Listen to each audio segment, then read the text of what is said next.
Hello friends, അറിയപ്പെടുന്ന കമ്പനികളുടെ ലോഗോയിലെ രഹസ്യങ്ങൾ നമുക്ക് കാണാം. Number 1, Amazon. ആമസോണിന്റെ ലോഗോയിലെ അമ്പടയാളം ഉപഭോക്തൃ സംതൃപ്തി നൽകുന്ന പുഞ്ചിരിയെ മാത്രമല്ല പ്രതിനിധീകരിക്കുന്നത്, ഇത് എയെ സെഡിലേക്ക് ബന്ധിപ്പിക്കുന്നു. അതായത് എ മുതൽ സെഡ് വരെയുള്ള എല്ലാം അവർ വിൽക്കുന്നു. Number 2, Toyota. ടൊയോട്ടയുടെ ടി എന്ന വലിയ അക്ഷരം പോലെ തോന്നിക്കുന്ന ഈ ലോഗോ ഓവർലാപ്പിംഗ് ഓവലുകൾ കൊണ്ട് നിർമ്മിച്ചതാണ്. അത് അവരുടെ ഉപഭോക്താക്കളുടെയും കമ്പനിയുടെയും ഹൃദയങ്ങളെ പ്രതിനിധീകരിക്കുന്നു. ലോഗോയ്ക്ക് പിന്നിലെ ശൂന്യമായ ഇടം പോലും ഭാവിയിൽ കൊണ്ടുവന്നേക്കാവുന്ന അതിരുകളില്ലാത്ത അവസരങ്ങളെ പ്രതിനിധീകരിക്കുന്നു. ടി എന്ന ആകൃതി സൃഷ്ടിക്കാൻ ഉപയോഗിക്കുന്ന 3 സർക്കിളുകൾ ശ്രദ്ധാപൂർവം നോക്കൂ.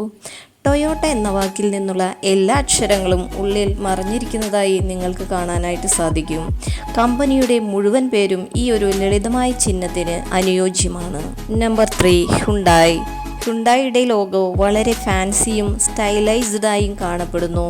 എന്നിരുന്നാലും ഹാൻഡ് ഷേക്ക് നൽകുന്ന 2 ആളുകളെ പ്രതിനിധീകരിക്കാൻ കൂടിയാണ് ആ എച്ച് ഉദ്ദേശിക്കുന്നത്. ഒരു വിൽപ്പനക്കാരനെയും ഒരു ഉപഭോക്താവിനെയും നമുക്കിതിൽ കാണാം. Number 4, FedEx. ഇതൊരു ഷിപ്പിംഗ് കമ്പനിയാണ്. ഷിപ്പിംഗ് കമ്പനിയായ ഫെഡെക്സ് എല്ലായ്പ്പോഴും ഇ, എക്സ് എന്നീ അക്ഷരങ്ങൾക്കിടയിൽ ഒരു അമ്പടയാളം മറയ്ക്കുന്നു. ഫെഡെക്സ് അതിൻ്റെ ക്ലയൻറ്റുകളിലേക്ക് എത്ര വേഗത്തിൽ ഷിപ്പ് ചെയ്യുന്നു എന്നതിനെ പ്രതിനിധീകരിക്കുന്നതിനാണ് ഈ രൂപം. Number 5, Toblerone. ടോബ്ലറോണും അതിൻ്റെ പർവ്വതവും പരക്കെ തിരിച്ചറിയാൻ കഴിയുന്നവയാണ്. എന്നാൽ ഒറ്റ നോട്ടത്തിൽ പലർക്കും കാണാൻ സാധിക്കാത്തൊരു കാര്യമുണ്ട്. മലയ്ക്കുള്ളിലെ കരടിയെ നിങ്ങൾ ശ്രദ്ധിച്ചിട്ടുണ്ടോ? ടോബ്ലറോൺ ഉത്ഭവിച്ച ബേൺ നഗരത്തെ ഇത് പ്രതിനിധീകരിക്കുന്നു. നമ്പർ 6, നൈക്കെ. സ്പോർട്സ് ലോകത്തെക്കുറിച്ച് പറയുമ്പോൾ നൈക്കെ ഒരു പ്രമുഖ ബ്രാൻഡാണ്. ഇതിൻ്റെ ചിഹ്നം വിജയത്തിൻ്റെ ഗ്രീക്ക് ദേവതയായ നൈക്കിയുടെ ചിറകിനെ പ്രതിനിധീകരിക്കുന്നു. Number 7, BMW.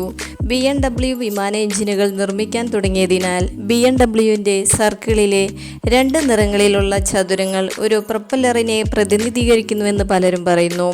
എന്നിരുന്നാലും 2 നിറങ്ങൾ കമ്പനി ഉത്ഭവിക്കുന്ന ബിവിയറിന്റെ പതാകയെ പ്രതിനിധീകരിക്കുന്നു.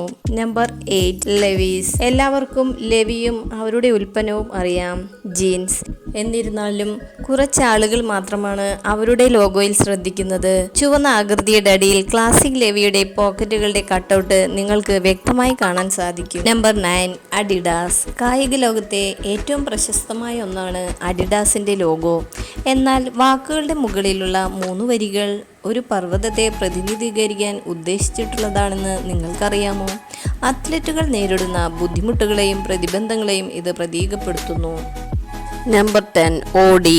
ഓഡി ബ്രാൻഡ് സൃഷ്ടിക്കാൻ ചേർന്ന 4 വാഹന നിർമ്മാതാക്കളുടെ ലയനത്തെ പ്രതിനിധീകരിക്കുന്ന 4 ഇന്റർലോക്ക് വളയങ്ങളാൽ രൂപപ്പെട്ടതാണ് ഓഡിയുടെ ലോഗോ. ഈ വീഡിയോ നിങ്ങൾക്ക് ഇഷ്ടപ്പെട്ടെങ്കിൽ സബ്സ്ക്രൈബ് ചെയ്യാൻ മറക്കല്ലേ. Thank U.